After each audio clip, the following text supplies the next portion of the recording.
When a case stays in the public eye for more than 20 years, people naturally assume every question has already been answered. That is exactly what happened with the Laci Peterson case. Most believe the story was finished and the truth had already been uncovered. However, new developments in 2026 have reopened one of America's most talked about criminal cases, revealing information that has shocked even those who followed it from the very beginning. Laci Peterson was 27 years old and 8 months pregnant with her first child when the winter of 2002 settled over Modesto, California. She and her husband Scott had built what looked like an ordinary and hopeful life together in a modest home on Covina Avenue. Friends and family described Laci as warm and full of plans for the baby boy they had already named Connor. Scott worked as a fertilizer salesman, and the couple seemed to move through the days of late pregnancy with a mix of excitement and ordinary routine that marks so many young families. On the morning of December 24th, Scott later told police he left the house around 9:30 or 10 o'clock to drive alone to the Berkeley Marina and go fishing in San Francisco Bay near Brooks Island. When he returned home that afternoon, Laci was gone, and their golden retriever Mackenzie was found wandering outside with the leash still attached. Within hours, the disappearance became a national story. Television cameras filled the quiet streets, and cable news turned every small development into nightly drama that held millions of people in its grip. Scott's affair with massage therapist Amber Fry surfaced almost immediately. He had told her he was a widower spending his first holiday season alone. The revelation transformed public perception overnight. A husband who had been cheating while his pregnant wife vanished looked guilty to people watching from their living rooms, and the investigation itself seemed to move in step with that growing judgment. Prosecutors eventually built their theory around the image of a man who killed his wife inside the house, transported her body to Marina, and dumped her from his newly purchased 14-foot boat, so that the remains would disappear into the bay. No blood, tissue, or DNA consistent with a violent homicide was ever found inside the home, the truck, or the boat. The only physical link to Laci on the boat was 2 strands of hair recovered from under a seat. Concrete anchor Scott had mixed became central to the prosecution's story, even though the jury never saw clear proof that those anchors had been attached to a body. The media coverage grew so intense that once the nation decided Scott was the only possible suspect, every other possibility began to fade from official attention, and the official narrative hardened around a single theory that would shape the next 22 years. Yet even as that narrative took hold, a different set of voices was already trying to be heard. In the first days after Laci vanished, more than a dozen ordinary people called police and the tip line to report that they had seen a pregnant woman walking a golden retriever in East La Loma Park or along the neighborhood streets on the morning of December 24th. Several of those sightings occurred after the time Scott said he had already left for the marina. Witnesses, including Tony Freitas, Martha Aguilar, Gene Pedrioli, and John Brazil, described a woman with short dark hair who matched Laci's appearance and who appeared to be having trouble controlling the dog. The accounts shared common details about location, timing, and the dog behavior that made the cluster of reports harder to dismiss as simple mistakes or wishful thinking. A mail carrier who delivered to the Peterson home between 10:35 and 10:55 that morning later recalled that the gate stood open and the dog that usually barked was silent. That observation fit the larger pattern of the other reports. Detective Ninette Tuzby has said that a missing person investigation requires every lead of this kind to be exhausted, because even one credible sighting after the husband left the house would have removed him as a suspect within 48 hours. Instead, the reports were set aside. Police never systematically walked the witnesses back to the exact locations or treated the cluster of accounts as a possible alibi that needed to be eliminated or confirmed through careful follow-up work. None of those witnesses was called to testify at trial in any meaningful way. The possibility that Laci was still alive and walking her dog after Scott drove away simply disappeared from the official narrative that the public and the court would ultimately accept. If you put yourself in the place of those callers, you can sense the quiet frustration that must have followed them for years. They believed they had seen a living pregnant woman in broad daylight, and the official response treated their eyes as unreliable or simply inconvenient. The decision to discount the sightings did more than ignore individual statements. It closed an entire avenue of investigation at the exact moment when the case was still open, and the truth was still reachable if investigators had chosen to pursue it with the same energy they gave to building the case against Scott. While those neighborhood voices were being set aside, another crime was unfolding only steps away from the Peterson front door. Directly across Covina Avenue, the Medina family left their house around 10:30 on the morning of December 24th for a short holiday trip to Southern California. When they returned on the afternoon of December 26th, they found their home had been burglarized. A safe, jewelry, guns, and tools were gone. Two men named Stephen Todd and Donald Glenn Pierce were later arrested. Both told police the crime happened on December 26th after Laci had already been reported missing. Multiple neighbors reported a suspicious van and men at the Medina property on the 24th itself. One account described men carrying a safe. A confidential informant and later jailhouse conversations claimed that Laci had interrupted the burglary and threatened to call the police.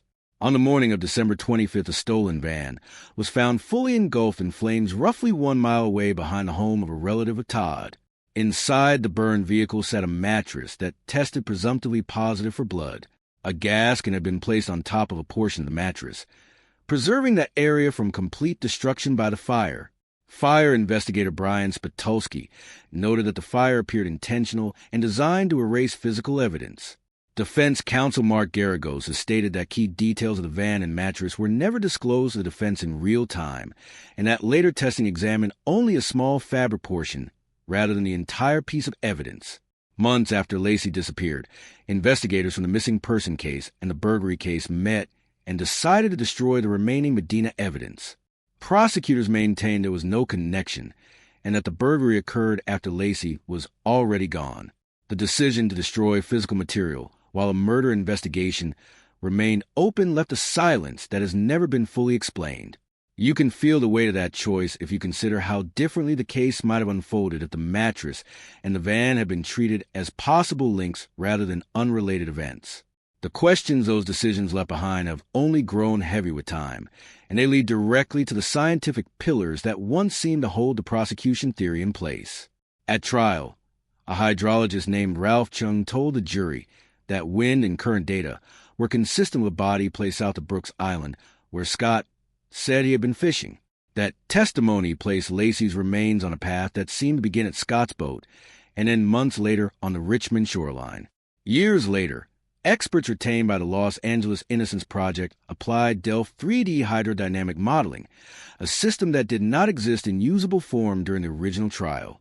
The new simulations showed that the recovery locations of Laci's remains and Connor's body were inconsistent with a dump site at the fishing ground Scott described. The modeling favored placement in shallower water near Albany Bulb or a land-accessible point much closer to where the bodies appeared. Defense testing the jury never saw used a weighted dummy built to approximate Laci's late pregnancy weight. When the dummy was thrown from the same style of 14-foot aluminum boat, the vessel became dangerously unstable and in some trials nearly capsized. Only 2 strands of hair ever connected Laci to the boat. No blood or tissue was recovered from the vessel, the truck, or the home despite the violent nature of the crime the prosecution described to the jury. Chris Pixley has pointed out that the original expert testimony aligned neatly with the prosecution theory, yet rested on assumptions that modern computational tools now contradict in significant ways. When the physical path of the bodies no longer leads back to the place Scott said he was fishing, the entire sequence of events that the jury accepted requires a second and more careful examination. The water itself has become a silent witness that the original trial never fully heard or allowed the defense to challenge with the tools that now exist.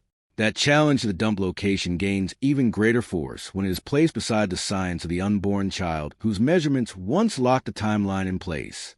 The prosecution's timeline depended heavily on the testimony of Dr. Gregory DeVore, who used 1990s fetal biometry charts and a single femur measurement to place Connor's death around December 23, 2002.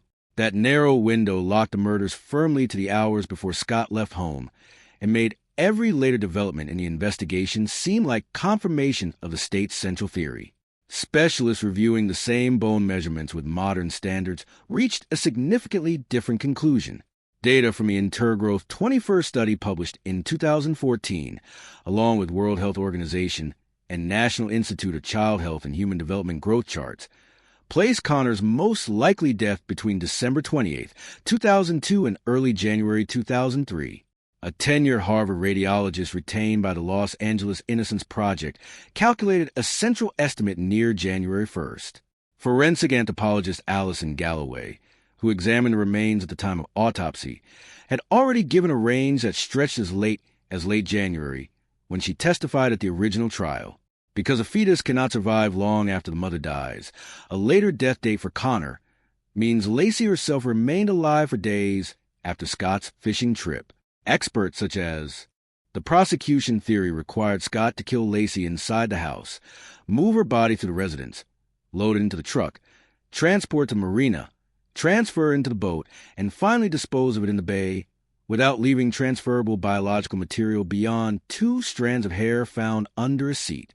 Scott's later actions, dyeing his hair, carrying his brother's identification, a significant amount of cash, and new camping gear when he was arrested at a golf course in San Diego, were presented to the jury as clear and compelling signs of a guilty conscience.